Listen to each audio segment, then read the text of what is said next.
Salamu alaikum malen tɛnɛ muso denmisɛn ani mɔgɔkɔrɔba foli tanun bɛ ka ɲɛsin aw bɛɛ lajɛlen ma aw denkɛ ni aw balimakɛ don Dirisa Mɛmɛta yɛrɛwolo Debu sur les remparts bi an y'a kanu k'an sigi nɔ ka bɛn juillet kalo tile 3 ma ni o ye dimanche ye an ye layidu ta aw ye k'a fɔ ko ni Ala sɔnna ma su in na an bɛna an sigi ko min tun bɛ bi CEDEAO kɔnɔ Mali kunkan farafinna kunkan a ka ja diɲɛ bɛɛ kunkan ko an bɛna walawalali kɛ aw ye ka ɲɛsin o ma. Wala an b'a ɲini aw fɛ video in a ka partage kosɛbɛ video in y'a partage kosɛbɛ a y'a partage kosɛbɛ sabula CEDEAO sigira bi o sigira Akara Mali Burkina ani Guinée o sigikun ye olu ye sabula o jamana saba kɔnɔ bɛɛ lajɛlen b'a dɔn k'a fɔ ko CEDEAO kɔnɔ fanga yɛlɛma kɛra ye nka Mali de ka ɲangili juguyara ka tɛmɛ a tɔ bɛɛ lajɛlen kan parce que CEDEAO bɛ se ka sanction kɛ a bɛ se ka ɲangili o ɲangili kɛ a bɛɛ ta ka Mali sɛgɛrɛ fo ka tila a bɛ se ka minnu kɛ la ka taa don hali minnu yɛrɛ yamaruya tɛ u bolo k'o ta ka Mali sɛgɛrɛ o sanction a nɛgɛ gosira janvier kalo tile 9 nka yanni an ka don sanction kɔnɔ an b'an ka karamɔgɔkɛ fo an dɛmɛbaga an kokɔrɔdonbaga sabula an bɛ walawalali minnu kɛ aw ye a b'an dɛmɛ a baara la kosɛbɛ n'o ye Sheriff Tiyama Haidara ye tension tigiw diabète tigiw furudenbaatɔw ani bana dogolen caman bɛ mɔgɔ min na Sheriffkɛ ka numéro ye 70 18 08 24 janvier kalo tile 9 CEDEAO ka sanction bɔlen ka bin yɛrɛwolo Debu sur les remparts an wulila k'an jɔ Maliens wulila k'u jɔ gouvernement ye tabale gosi président de la république ye weleli kɛ conseil des ministres kɛnɛ kan ko Maliens bɛɛ ka mobiliser janvier kalo tile 14 an bɔra k'a yira k'a fɔ ko ɲangili minnu taara ka Mali sɛgɛrɛ yani mɔgɔ ka filɛ dusukasi yani mɔgɔ ka filɛ ɲangile yani mɔgɔ ka filɛ jɛnwele ko ye k'a fɔ ko a bɛna dɔ de fara an Maliens ka wuli ka jɔ kan a bɛna dɔ fara an ka dusu kan a bɛna dɔ fara an ka cɛsiri kan ni ne senfɛ an Maliens n'a yira jɛnna ko anw ye cɛw ye ni ne senfɛ an Maliens n'a yira jɛnna k'a fɔ ko Sunjata min bɛ fɔ o ma ko nkalon tɛ ko Babɛnba Bɔnna minnu bɛ fɔ o ma ko nkalon tɛ ko Cɛba Bɔnna min bɛ fɔ o ma ko nkalon tɛ k'an bɛna yira jɛnna k'a fɔ ko marifa bɛ se ka kɛ mɔgɔ bolo ka tɛmɛ an kan muru bɛ se ka kɛ mɔgɔ bolo ka tɛmɛ an kan fanga yɛrɛ bɛ se ka kɛ dɔ la ka tɛmɛ an kan ko nka ko Ala ye dusukolo min di an ma k'an tɛ mɔgɔ dɔn diɲɛ kɔnɔ min dusukolo kɔgɔlen don ka anw Maliens bɔ minnu ye cɛ ye ka tɛmɛ anw kan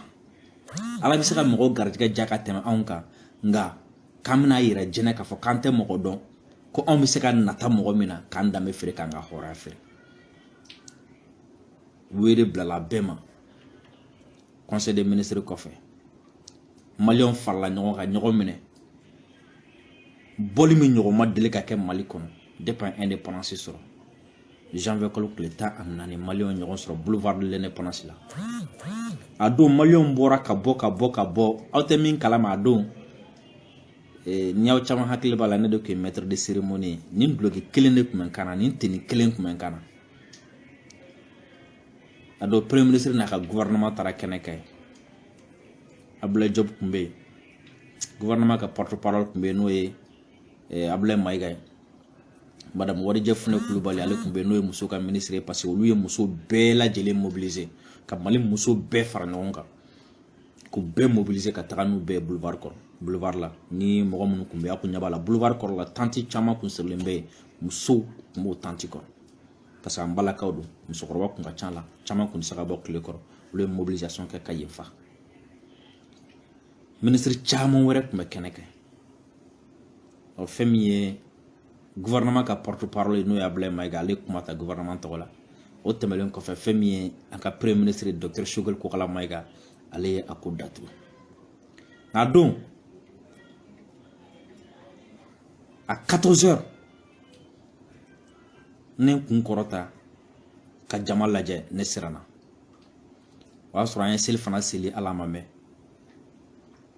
a don ni OMT hakili b'a la olu tun bɛ ne kɛrɛfɛ ne ye jama ye cogo min na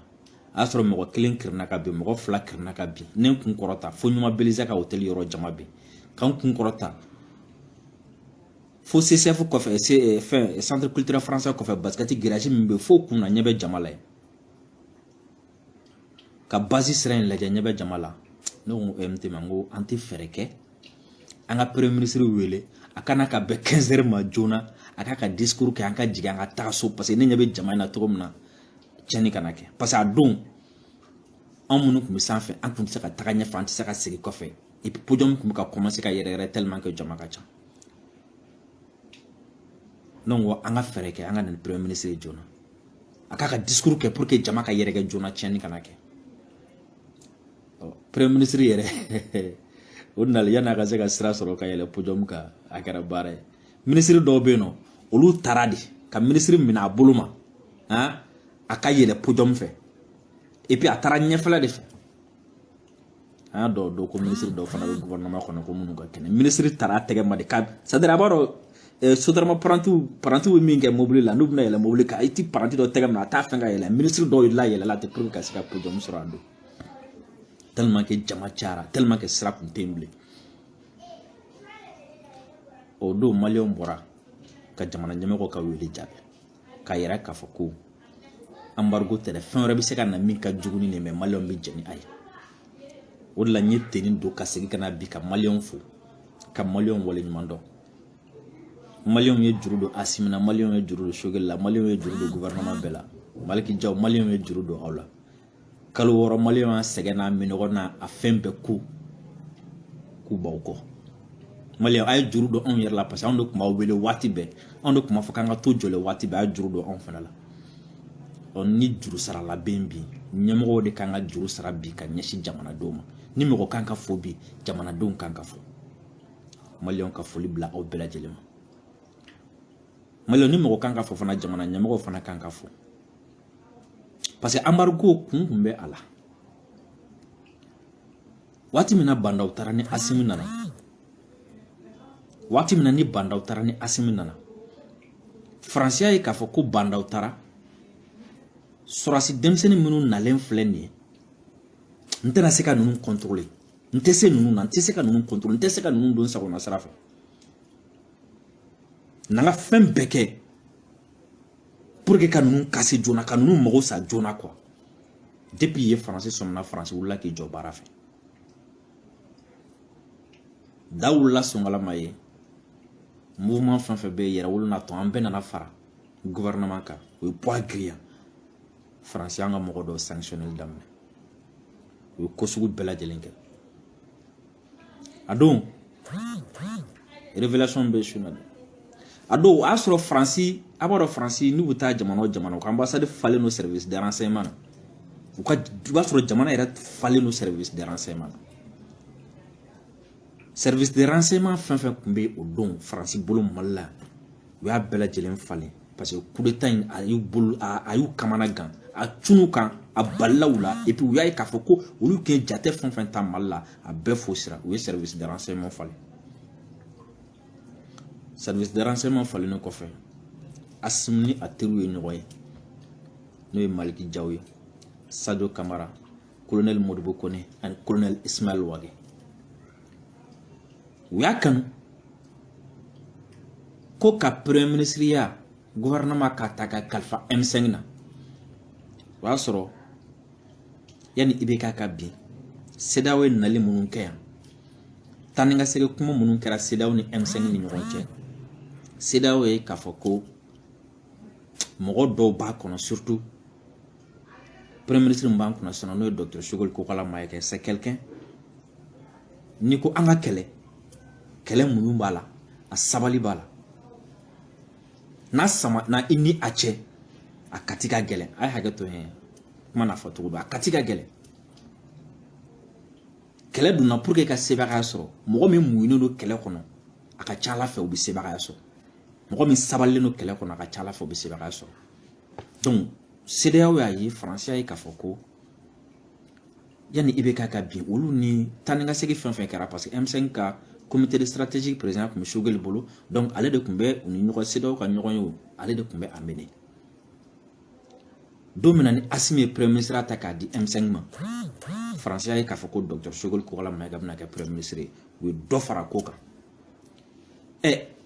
déjà nin denmisɛnnin sɔrɔsi duuru minnu ni colonel duuru minnu filɛ ne ka fanga ta sisan an tɛ se ninnu na ninnu tɛna sɔn an ta ma an bɛ mun kɛ an kamana gana dɔ fana bɛ yen o kun banna CEDEAO bolo o banna Faransi bolo o banna fɛn bɛɛ fɔlɔ ninnu denmisɛnnin ninnu filɛ ne k'o ta sɔrɔsi ninnu filɛ ne k'o ta ka na o fara u kan k'o juguyara donc Faransi ye fɛɛrɛ min sɔrɔ ka ɲɛsin président ma ka ɲɛsin gouvernement ma o ye jumɛn ye Faransi nana don CEDEAO kan et puis o y'a sɔrɔ fana Sadio Kamara ye sira dɔ ta o ye sira jumɛn ni o ye Russie sira ye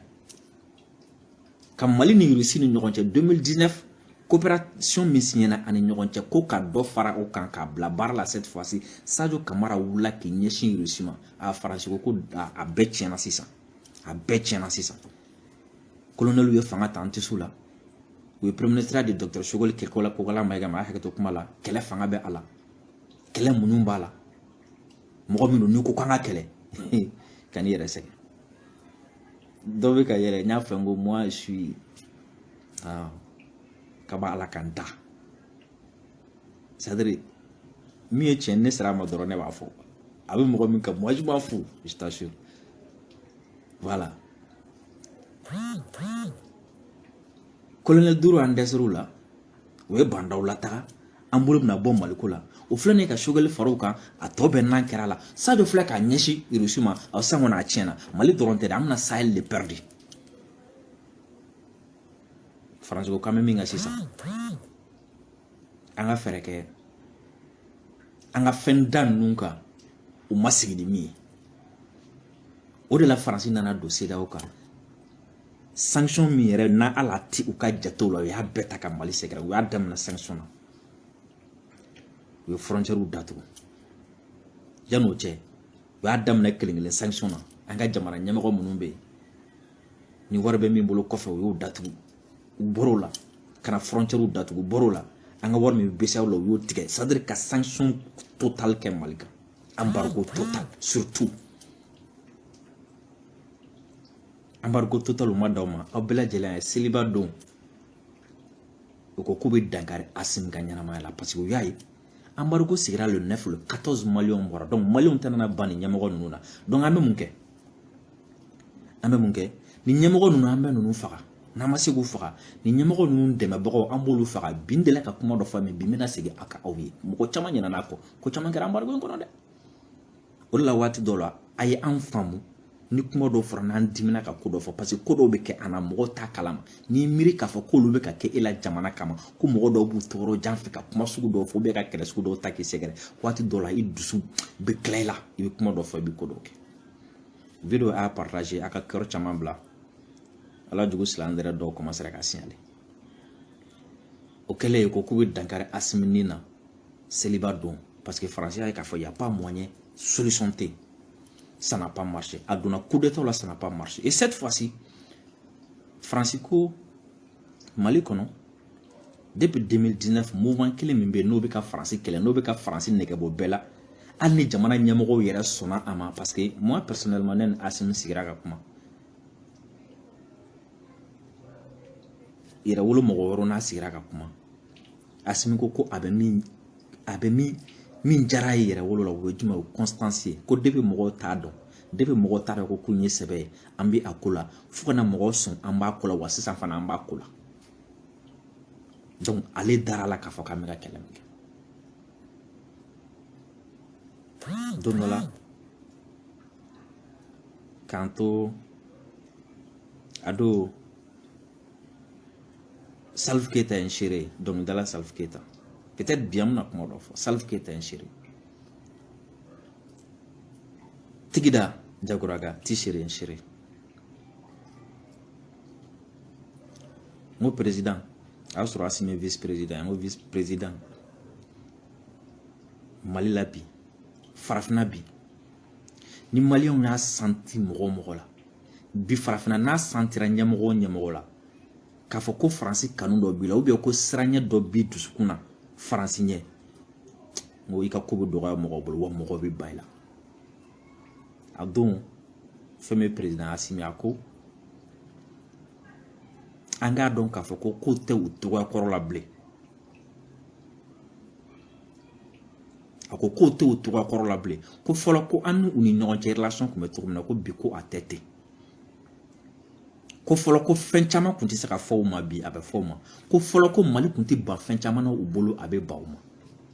a ko mais ko mɛmɛnta kuma dɔw bɛ yen nɔ olu tɛ kuma fɔtaw ye parce que ni olu fɔra n'olu mɛnna dɔrɔn a bɛ dɔn ko karisa de y'a fɔ ne fana y'o faamu a ye exemple dɔw di yan k'a ta o don na ka na bila bi la ni mɔgɔ ko Asimi ni cunna ye Asimi bɛna an kɛ tan ne ye mɔgɔw la n bɛ yɛlɛ parce que ne ye a ye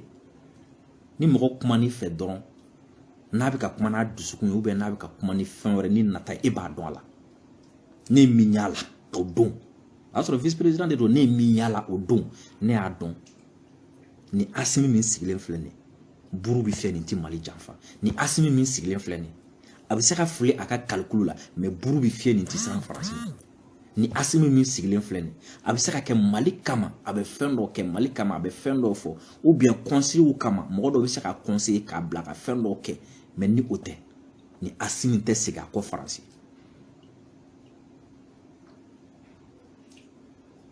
o ye n da la o don anecdote filanan a t'a fɔ an ka video tigɛ ten an ka na fɔ wali fɔ anecdote filanan don dɔ la n taara n terikɛ ka bureau la ni min ye n da Asimi na ka dɔ fara a kan don dɔ la n taara n terikɛ ka bureau la parce que diɲɛ don o don du lundi au vendredi n bɛ tilefana dun n terikɛ fɛ n tɛna quartier tɔgɔ fɔ peut-être ni n terikɛ yɛrɛ ye a b'a dɔn n taara an ye tilefana dun an tilala tilefana dun na ni ma fili n nana a tigi sɔrɔ ou bien a tigi nana sɔrɔ n hakili t'o la kosɛbɛ mais de toute façon a tigi kɔni nana bureau kɔnɔ yen masque b'a nun na donc a nana a tɛmɛna a donna ka taga fo bureau ɲɛfɛla la ani n terikɛ bɛ baro la donc an sigilen tora kuma na komi n terikɛ a b'a dɔn teriya la denmisɛnnin teri de don a b'a dɔn teriya kɔnɔ denmisɛnnin ni mɔgɔ min ye denmisɛnnin terikɛ ɲɔgɔn fɛ i b'a dɔn a tɛ ɲɔgɔn bonya ten kosɛbɛ a bɛ to ka mot déplacé len dɔ fɔ ɲɔgɔn ma donc n terikɛ tora a b'a to fo a ka bureau kɔnɔ n sigilen don a bɛ to ka kuma voilà et là a tigi ko n terikɛ ma ko nin ye mɛmɛnta de ya o ko awɔ k'a wele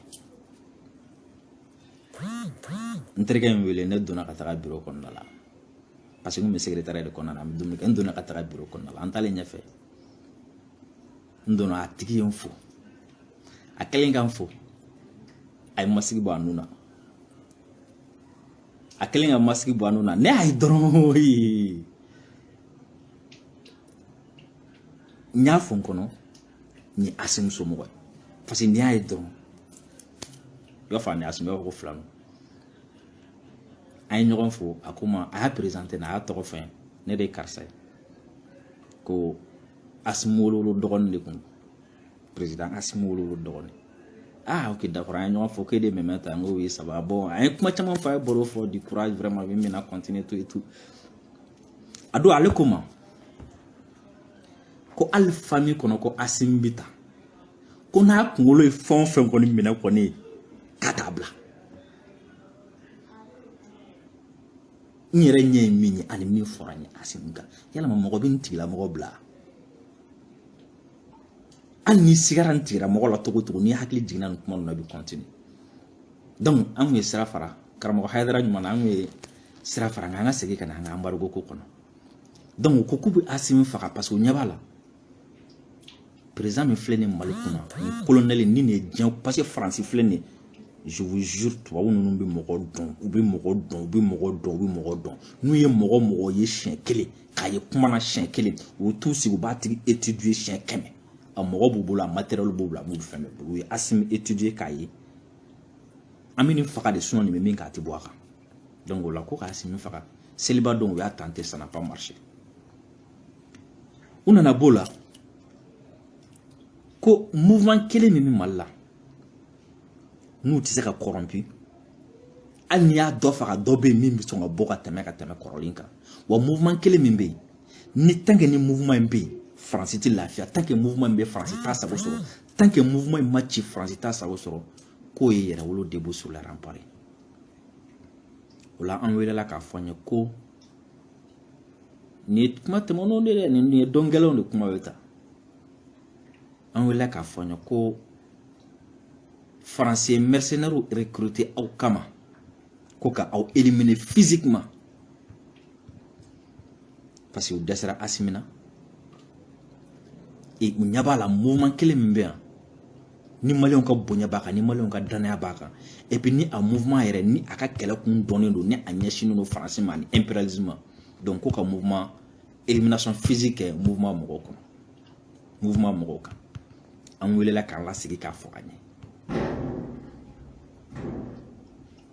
an welela k'an lasigi k'a fɔ an ye an continuera ni kɛlɛ kɛlɛ continuera embargo kɛlɛ continuera donc embargo kun ye ka mun kɛ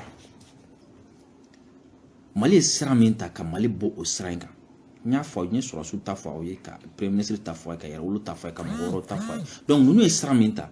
an ka ɲangini dɔ da u kan premièrement u ka siran u ka segin u kɔ u ka na u yɛrɛ di anw Faransi ma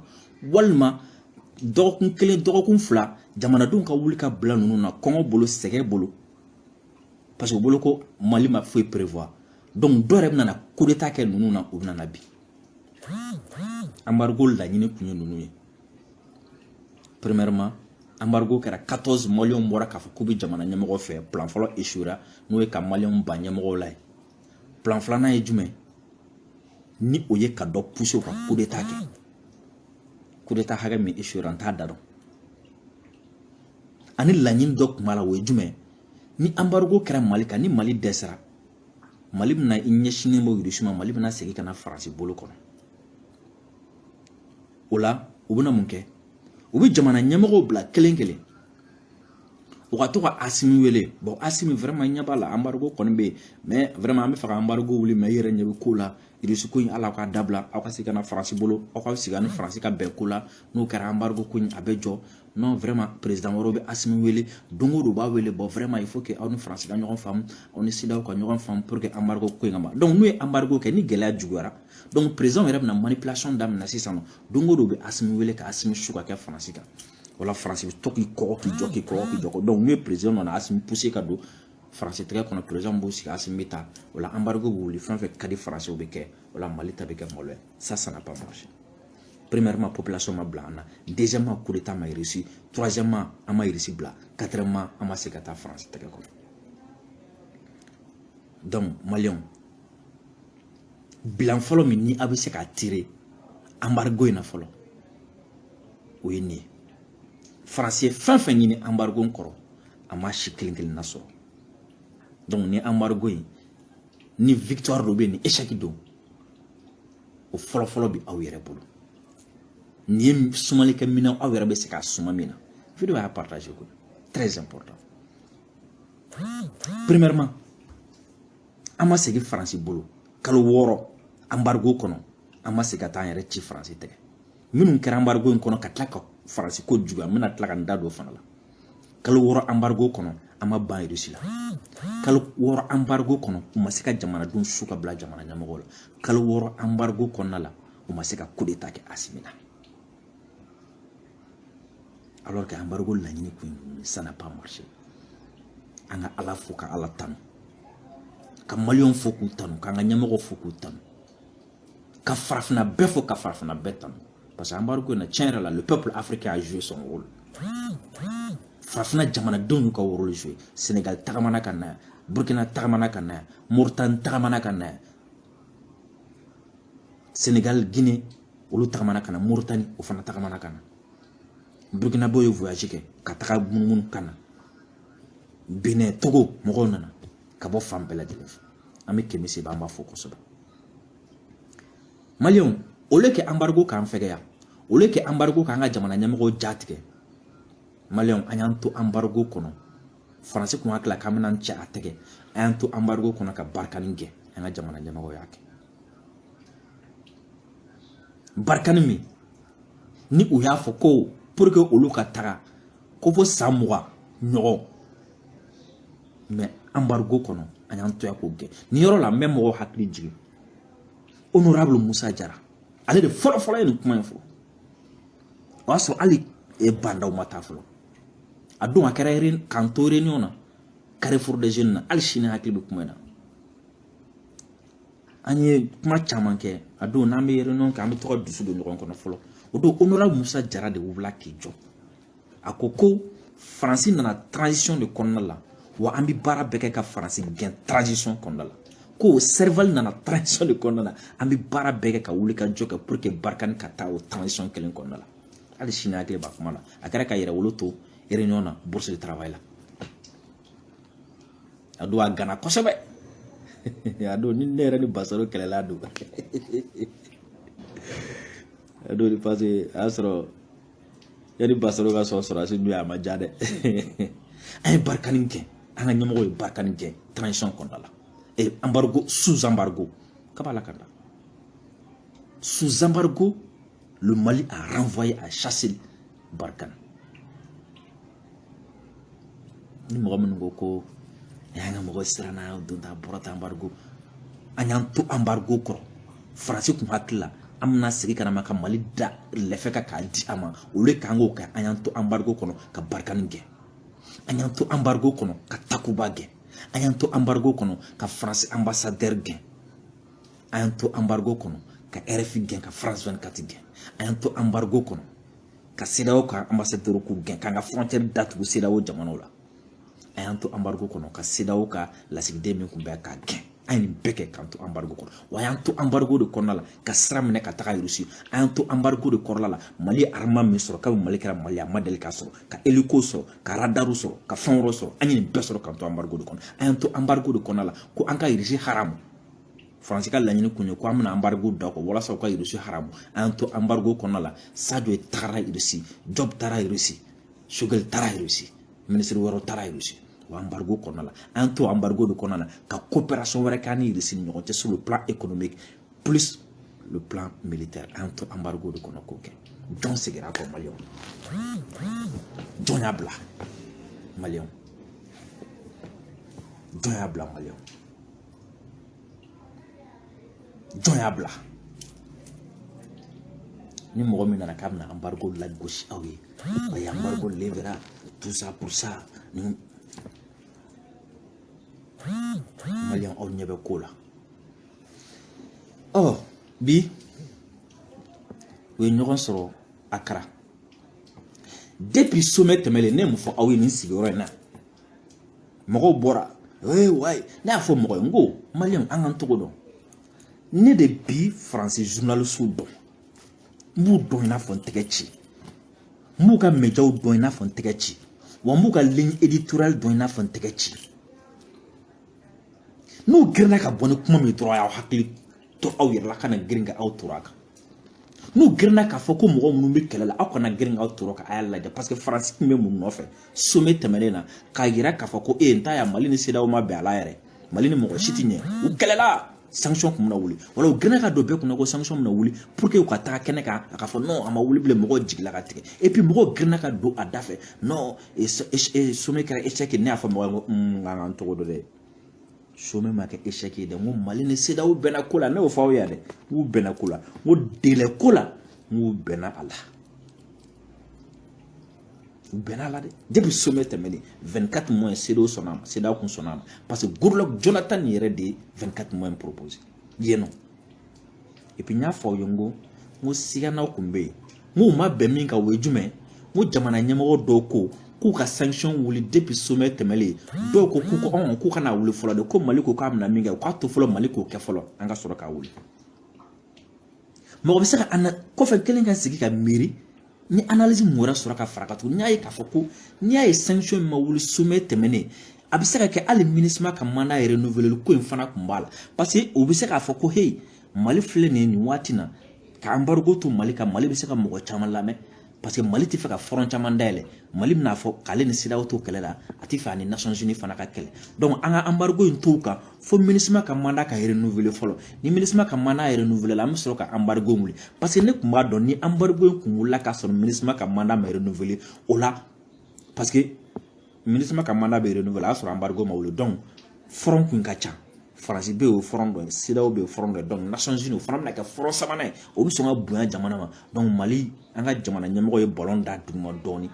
ka compromis dɔɔni kɛ MINUSMA ka ko la mais ne b'a dɔn n'a sɔrɔ ni embargo kun wulilen kun don ka bɛn ni MINUSMA ka mandat renouveler a tun bɛ fɔ Dawarala min ni tɛ kelen donc je me suis dit que est-ce que hali o don na le fait que u ma embargo lawuli sommet tɛmɛnen est-ce que ni bɛɛ kun tɛ a sen kɔrɔ est-ce que ni jeu misɛnnin kun t'a sen kɔrɔ donc u ko ko 24 mois ok même n'a sɔrɔ ni dɔw bɔra ka kuma misɛnnin dɔw fɔ fo président dɔw yɛrɛ bɔra k'a fɔ ko jɔn k'a la ko kalo 24 min fɔra ko tiɲɛ yɛrɛ la mɔgɔw bɛ k'a kɛ min ye k'a kɛ n'a fɔ ni CEDEAO dimina k'o tɛ dɛ ko hali Goodluck Jonathan yɛrɛ ye kalo 24 ko kuma in fɔ salle kɔnɔ wa ko président ko k'u prennent acte ko mais ko bɛn ma kɛ sanction wulili yɔrɔnin kelen ani k'a to Mali ka dɔ kɛ ko bɛn ma kɛ o de kan donc kuma lasurunya na bi u ye ɲɔgɔn sɔrɔ yen sanction minnu tun bɛ yen u kumana kan conférence bannen CEDEAO lasigi sanction tun ye fila ye CEDEAO ta tun bɛ UEMOA ta tun bɛ yen UEMOA fana y'a ta lawuli n'o ye sanction économique ye min b'a ni BCEAO ni ɲɔgɔn cɛ o ye UEMOA ye o fana y'a ta lawuli n'o tun ka jan ka bankuw kan ni wari kun Mali kun tɛ se ka wari ci ka bɔ kɔfɛ wari tɛ se ka ci ka na an fɛ o yɔrɔ ninnu UEMOA y'a ta wuli nka lasigi kɛlɛ président taara u y'u ka ɲɔgɔn yew kɛ nka yanni an ka se Mali ma ko dɔ kɛra yɛlɛ ko don yɛlɛ ko don o ye jumɛn ye d'abord n bɛ fɛ ka Joliba TV n bɛ Joliba TV fɔ n denkɛ tɛmɛni non i n'i ka kadoya bɛɛ bi i ye bozoya kɛ